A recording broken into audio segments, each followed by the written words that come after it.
शिवराय, मला आज अतिशय आनंद होतोय की निवडणुकीच्या 6 महिन्याच्या कालावधीच्या दरम्यान मी छत्रपती शिवरायांच्या यशोभूमीमध्ये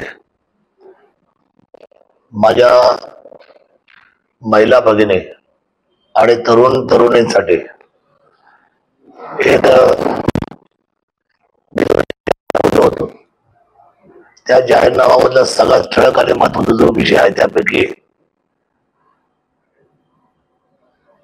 सर्वसामान्य या 18 ते 65 वयोगटातल्या महिला आणि 18 ते 40 वयोगटातले तरुण तरुणी यांचा आपण सुरक्षा कवच विमा काढणार आहोत. आणि सुरक्षा विमा कवच मध्ये आपण या तालुक्याचं सर्वसामान्यांचं आयुष्य, जीवन, धावपळीचं जीवन हे सुरक्षित करणार आहोत. ज्यावेळेला अपघात होतो तर अपघातानंतर झालेल्या दुरुस्तीसाठी, जखमांसाठी, हॉस्पिटलाइज झाल्यानंतर काही खर्च अपेक्षित असतो डॉक्टरांचा. त्याच्यामध्ये किती नाही म्हटलं मोडतोड झाली तर 5-50 लाख लोक सहज खर्च होतो. हल्ली महागाई पण वाढलेली आहे. त्या अनुषंगाने आणि समजा हा विमा होतो नंतर त्या विमाची संपूर्ण रक्कम त्या कुटुंबात ती व्यक्ती मृत्यू पावली त्याच्या कुटुंबाला मिळण्यासाठी आपण हा सुरक्षा विमा कवच आपण या ठिकाणी प्रदान करणार आहोत. वास्तविक निवडणूक होऊन 6-7 महिने झाल्यानंतर बऱ्याचशा लोकांना असं वाटायला लागलं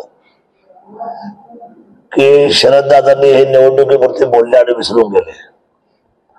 पण शेवटी कुठल्या गोष्टीला कालावधी लागतो. शेवटी या सर्वांचा एक मोठा हप्ता येणार आहे आम्हाला.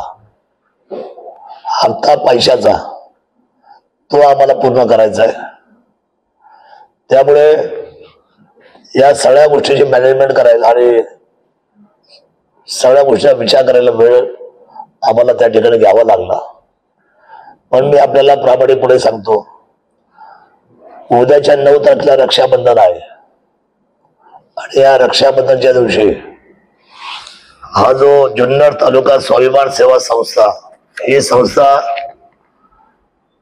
आपण त्यावेळेला तालुक्यामध्ये आलो त्यावेळेला रजिस्टर केली. या संस्थेच्या माध्यमातून मोफत सामुदायिक वाचपणे झाले. अनेक मुलांची शिक्षण आपण केली. गणपती मंडळांना भेटी दिल्या, नवरात्र मंडळांना भेटी दिल्या, दहीहंडी पथकांना भेटी दिल्या आणि ह्याच असलेल्या जुन्नर तालुका स्वाभिमान सेवा संस्थेच्या बॅनर खाली आपण 10वी आणि 12वीच्या मुलांना आपण घरपोच जाऊन त्यांचा सत्कार करून त्यांना बक्षीस पण द्यायचं काम केलं. त्यांचं मनोबल उंचवायचं काम केलं. आणि मग आपल्याला जर पॉलिसी आपल्या सर्वांची काढायची आहे, तो सुरक्षा कवच द्यायचा आहे, तर हा फॉर्म आपल्या प्रत्येक गावामध्ये येणार आहे 9 तारखेपासून रक्षाबंधनच्या दिवशी. आणि हा फॉर्म आपण सर्वांनी भरून द्यायचा आहे. या फॉर्म मध्ये अर्जासोबत जे कागदपत्र आहेत ते पासपोर्ट साईजचे 2 फोटो,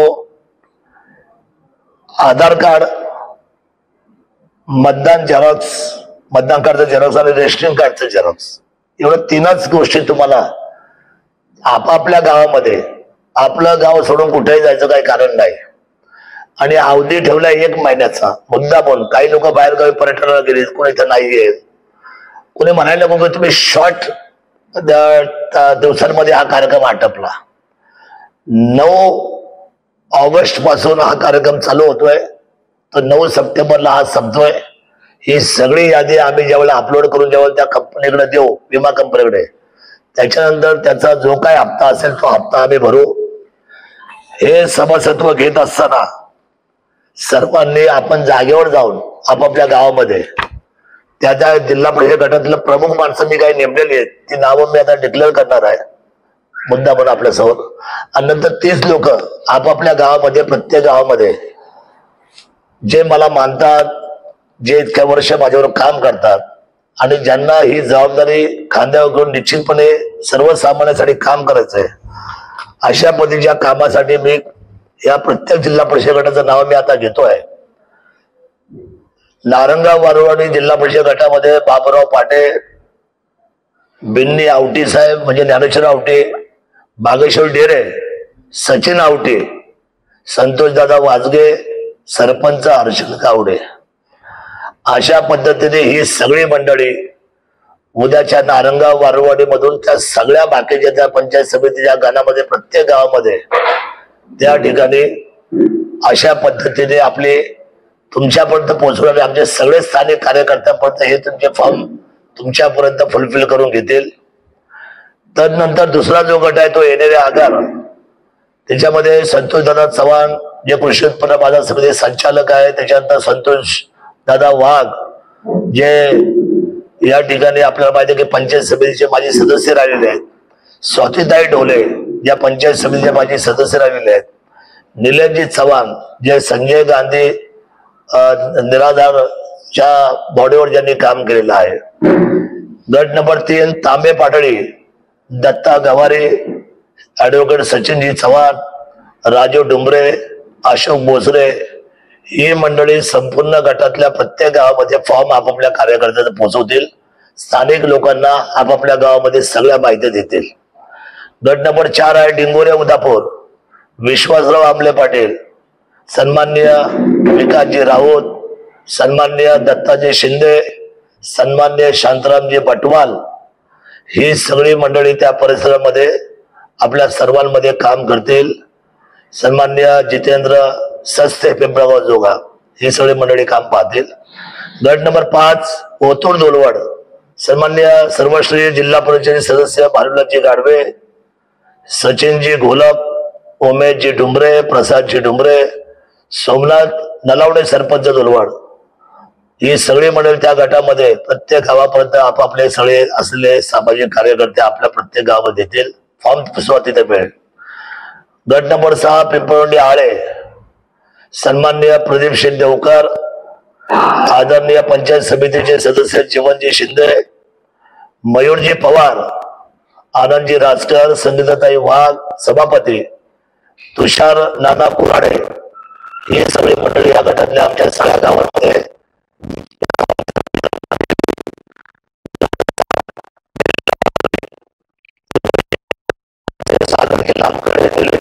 सरपंच बेल्ला, निलेशजी बोरसटे उद्योजक, सन्मान्य आहेर ही सर्व मंडळी बेल्ला राजूरच्या परिसराला प्रत्येक गावांमध्ये पंचायत समितीच्या हे सगळे फॉर्म देतील. जिल्हा परिषद मोरे निंबा सावा या गटामध्ये सर्वश्री दिनेशजी जाधव, नगरजी आवटे,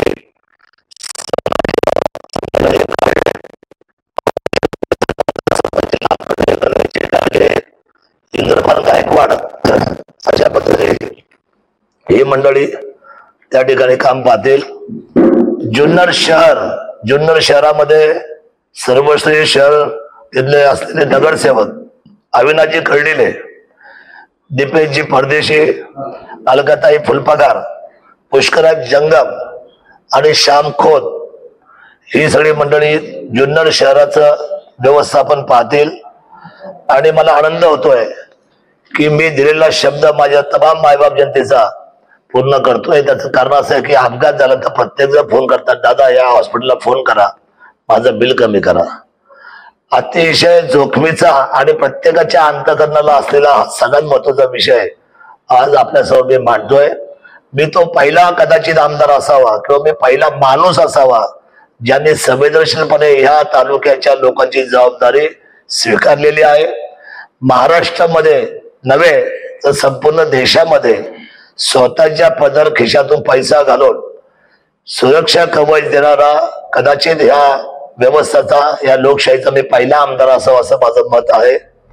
आणि आम्ही जे कार्य करतोय जनतेच्या रयतेच्या हिताचं, त्यांच्या जीवनाचं, जीवन मूल्याचं, तो आदर्श घेऊन महाराष्ट्रातल्या अनेक आमदारांनी निवडणुकीला ऐन टायमाला खूप सारा पैसा घेऊन लोकांना वाम मार्गाला लावण्यापेक्षा त्यांना जर आपण सुरक्षित करण्यासाठी जर तुम्ही तुमची जर समजा त्या ठिकाणी शिदोरी तुमच्या खिशातून समजा किंवा तुमच्या असलेल्या ताकदीप्रमाणे जर त्यांना उभं करायचं, शेवटी वेळेला उभं राहणं हे नेतृत्वाचं काम आहे. आणि म्हणून ही जबाबदारी घेऊन मी या बाबतीमध्ये उतरलो. आता निवडणूक तर माझी झालेली आहे. माझ्या निवडणुकीला अजून 4.5 वर्ष वेळ आहे. परंतु कुठलीही निवडणूक डोळ्यासमोर न ठेवता, कुठलाही स्वार्थ मनामध्ये न ठेवता, शरद सोनवणे जे बोलले ते पूर्णत्वाला जावं म्हणून, आणि माझ्या कुटुंबाचं हे कुटुंब आहे, छत्रपती शिवाजी महाराजांची शिवजन्मभूमी विधानसभा किल्ले शिवणारी हे माझं कुटुंब आहे. आणि आपण सर्वांनी याच्यामध्ये जात पात धर्म पक्ष काही नाही. मेहरबानी करून काय म्हणतील आम्ही या पक्षाचे, आम्ही कसं काय फॉर्म भरू. एकदा वेळ आली, एकदा अपघात झाला का अशा वेळेला कोणीही आपल्याला मदतीला येत नाही. आलेली आपल्या दरवाज्यातली संधी जी आहे त्या संधीचं सोनं प्रत्येकाने करावं. कारण शेवटी परिस्थिती सगळ्याच गोष्टीमध्ये साथ देते अशातला भाग नाही. आणि सर्व सोंग करता येतं, माणसाला पैशाचं सोंग करता येत नाही. वाढलेली महागाई, होणारे खर्च, आपला आजारपण आणि आपलं असलेलं आयुष्य याला जर सुरक्षित करायचं असेल तर या सुरक्षा कवचचा आपण सर्वांनी सहभाग करा. मी पुढच्या काही दिवसांमध्ये माझ्या मुलीला भेटायला चाललोय, 15 दिवस नाहीये. या सगळ्या ऑल डिपार्टमेंटनी, माझ्या सर्व शेतकरी बंधू भगिनींनी या 15 दिवसामध्ये काही सुखदुःखाचे कार्यक्रम होतील, पण मला त्याच्यात सहभागी होता येणार नाही. मला सुद्धा खूप दिवस झाले, माझी कन्या 4-5 वेळ झाली बाहेर गावी, तर तिला भेटता आलं नाही या माझ्या सर्व राजकीय व्यवस्थेमुळे. तर मला आपण सर्वजण समजून घ्या, मी आपल्याबरोबर आहेच. मी सदैव आपल्याबरोबरच्या सगळ्या कामामध्ये लक्ष ठेवून आहे. तहसीलदारांना योग्य सूचना दिलेल्या आहेत, बीडीओला योग्य सूचना केलेल्या आहेत, पोलीस डिपार्टमेंटला योग्य सूचना केलेल्या आहेत. पाऊस चांगल्या प्रमाणे पडतोय. धरण आता आपल्याकडे 55% अधिकची सळी भरलेली आहे. त्यामुळे तालुक्यामध्ये आता येणारा उद्याचा गणेशोत्सवचा काळ असेल, आपण सर्वांनी गणेशोत्सव अतिशय आनंदाने साजरा करा. सर्वांना या गणरायाच्या शुभेच्छा देतो, आगमनाच्या आणि विसर्जनाच्या आजच.